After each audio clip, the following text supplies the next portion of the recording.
उत्तराखंड राज्य को स्थापित हुए आज 21 वर्ष पूरे हो चुके हैं और आज चाणक्यपुरी के उत्तराखंड सदन में स्थापना दिवस मनाया गया। जी हाँ, उत्तराखंड के स्थापना दिवस के मौके पर आप देख सकते हैं उत्तराखंड समाज के लिए लगातार काम करने वाले, चाहे वो पत्रकार हों या संस्था से जुड़े हुए लोग हों या नेता हों, सभी को यहाँ पर सम्मानित किया गया। और जिस तरीके से उत्तराखंड स्थापना दिवस जिस तरीके से जो मनाया जा रहा है, उत्तराखंड स्थापना के लिए जिन जिन लोगों ने संघर्ष किया था उनको याद भी किया गया। तस्वीरें हम आपको दिखा रहे हैं चाणक्यपुरी की, जहां पर उत्तराखंड सदन के अंदर इस कार्यक्रम का आयोजन किया गया, जिसमें कि अलग अलग क्षेत्र के लोग यहां पर पहुंचे, उनको सम्मानित किया गया और उनके व्यक्त को सुना गया। ये कार्यक्रम जो है आप देख सकते हैं कि यहां पर रखा गया था। समाज सेवी रोशनी चमोले और लक्ष्मी जी के द्वारा ये कार्यक्रम का जो आयोजन है वो यहाँ पर किया गया था, जिसमें आप देख सकते हैं कई गण्यमान्य जो अतिथि हैं वो यहाँ पर पहुँचे हैं। और पूरी तरीके से इस कार्यक्रम में जिस तरीके से उन 40 लोगों को भी याद किया गया जिन्होंने उत्तराखंड स्थापना के लिए अपना बलिदान दिया था।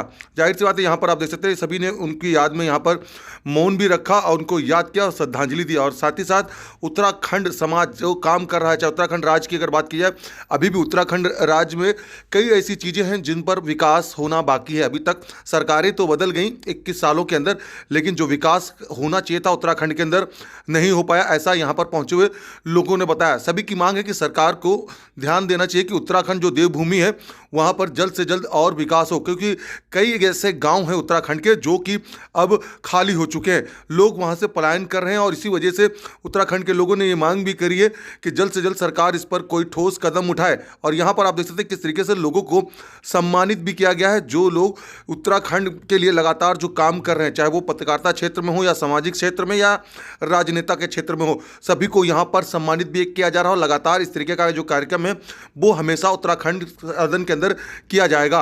मतलब बहुत बड़ी बात हमारे लिए, हमारे कद से मतलब बहुत बड़ी बात होगी, लेकिन मैं जितना दिवान सिंह नयार जी को जानता सुरक्षित रहे। आज वो हमारे बीच नहीं है। आने वाली 13 तारीख को, 13 नवंबर को उन्हीं के इस श्रद्धांजलि सभा का आयोजन उनके बच्चों ने किया है। तो ये आप सबको यहाँ निमंत्रण देने के लिए आए हैं और आप आज यहाँ से संकल्प भी लेके जाओ और एक आवाज में बोलिएगा जरूर कि हमने उस दिवंगत आत्मा को श्रद्धांजलि देने हम जरूर जाएंगे। ITO में स्थान है प्यारेलाल भवन, समय है 2:30 बजे का। तो आप सब लोग सादर आमंत्रित हैं उस व्यक्ति को, उस विभूति को श्रद्धांजलि देने के लिए जिनके बच्चों ने ये बीड़ा उठाया है कि हमने अपने पिता का नाम रोशन करना है। हमें भी गर्व है। सभी को मेरा हार्दिक नमस्कार। आज मेरे को यहाँ पे उपस्थित होते हुए बहुत ही मैं इमोशनल हो रही हूँ, क्योंकि इस सदन से मेरे फादर का एक भावनात्मक और सामाजिक लगाव रहा है। उत्तराखंड आंदोलन में मेरे फादर की भी एक बहुत ही अहम भूमिका रही है, जिसका मैंने पुस्तक में जो है उल्लेख किया है। और आज मैं यहाँ पे उपस्थित हूँ तो सामाजिक वजह से यहाँ पे उपस्थित हूँ। राजनीति मेरा कोई उद्देश्य नहीं है। आज मैं समाज के सभी व्यक्तियों से आग्रह करती हूँ कि शनिवार को 13 नवंबर को ITO में प्यारेलाल में उपस्थित होकर उन्हें श्रद्धांजलि अर्पित करें। और उनके जीवन पर आधारित एक पुस्तक लिखी गई है और उस पुस्तक का विमोचन होना है। तो उसमें सभी लोग आप सादर आमंत्रित हैं, क्योंकि आप सभी राजनीतिक व्यक्ति भी हैं और सामाजिक भी हैं। तो ये राजनीतिक कुछ भी नहीं है इसमें, ये एक सामाजिक प्रोग्राम है। और आप सबको दिल्ली विधानसभा के अध्यक्ष, दिल्ली के स्पीकर श्री रामनिवास गोयल जी पुस्तक का विमोचन करेंगे।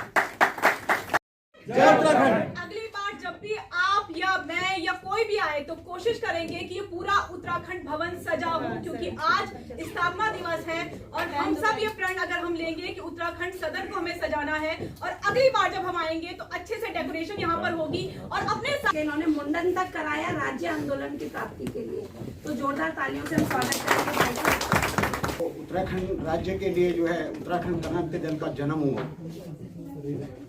उत्तराखंड क्रांति दल ने जन्म लिया, तब से वो उत्तराखंड राज्य आंदोलन का झंडा लेके लोगों को बता रहा था। जिस समय देश में कहा जाता था हमें कि ये देशद्रोह की मांग है, उत्तराखंड को देशद्रोह की मांग कहा जाता था, तब उत्तराखंड क्रांति दल पूरे उत्तराखंड में लोगों को जागरूक करता था कि हमारी राजद्रोह की बात नहीं है, कोई अलग राष्ट्र की बात नहीं है, कोई खालिस्तान जैसी मांग नहीं है, एक अलग पहाड़ी राज्य की मांग है।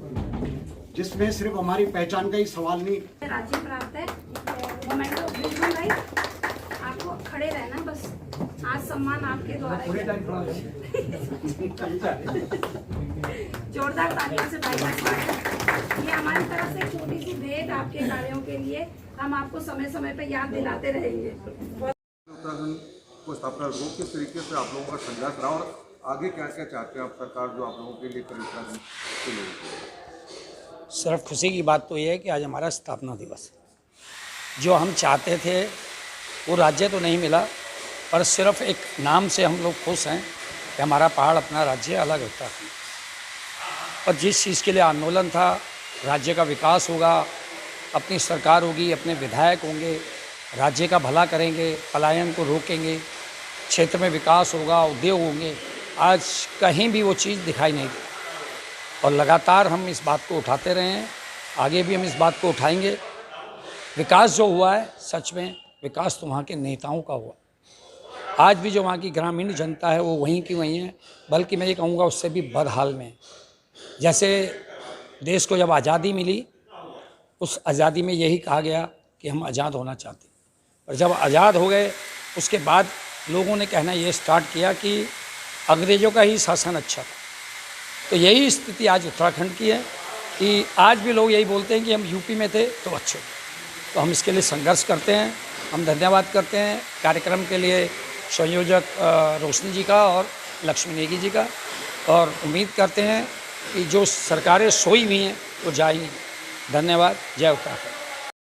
21 वर्ष हो रहे हैं आप लोगों का स्थापना दिवस, किस तरीके का उतराव चढ़ाव रहा अभी तक का कारण बताएं? लंबे संघर्षों के बाद पहाड़ी राज्य की परिकल्पना के आधार पर जो हमने इस राज्य की मांग की थी वो हमें मिला तो सही, लेकिन हमारे सपनों का उत्तराखंड नहीं मिला। आज भी हमारे बहुत बच्चे बेरोजगार हैं, आज भी वहाँ स्वास्थ्य की कमी है, स्कूली शिक्षा बच्चों को नहीं मिल पा रही है, आज भी लोग पलायन के लिए मजबूर हैं। 13 जिलों में कहीं भी कोई एक अच्छा हॉस्पिटल नहीं है। तो हम चाहते हैं जो भी सरकार आए वो सरकार ऐसी आए कि हमारे सारे रोजगार और हमारे लोगों को शिक्षा, हमारे लोगों को स्वास्थ्य मिले। मैं ये सरकार से, और जो भी सरकार इस बार बनेगी, हम चाहेंगे कि हमारे राज्य जो है वो 22वें वर्ष में प्रवेश कर रहा है, यौवन अवस्था में है, पूरी तरह से जागरूक होकर मतदाता वोट करे और एक अच्छी सरकार लेकर आए और हमारे राज्य की परिकल्पना के आधार पर जो हमारे विशेष मुद्दे थे वो पूरे हों। जय उत्तराखंड। आज रोशनी जी यहाँ पे क्या क्या कार्यक्रम था, किस तरीके से आप लोगों ने किन लोगों को बुलाया? ये इस कार्यक्रम के संयोजक मैं और लक्ष्मी नेगी दीदी रहीं। हमने यहाँ राज्य आंदोलनकारियों के साथ साथ साहित्यकार और हमारे कुछ कलमकार, कुछ पत्रकार बंधु आए जिन्हें हमने सम्मानित किया, और राज्य आंदोलनकारियों को भी हमने सम्मानित किया जो जेलों में रहे उस आंदोलन के दौरान। और मैं तहे दिल से उनका शुक्रिया अदा करती हूँ, और उन 42 शहादतों को हम नमन करते हैं जिनकी बदौलत हमें ये उत्तराखंड मिला। छोटा सा कार्यक्रम है, उसके बाद हमारे यहाँ पहाड़ी भोजन की एक सुंदर सी व्यवस्था है। हम सब लोग यहाँ से संकल्प लेके जाएंगे कि अपने उत्तराखंड, सपनों के उत्तराखंड के लिए हम निरंतर प्रयास करते रहें, और छोटे छोटे प्रयासों से ही हमें निश्चित रूप में अच्छे परिणाम मिलेंगे।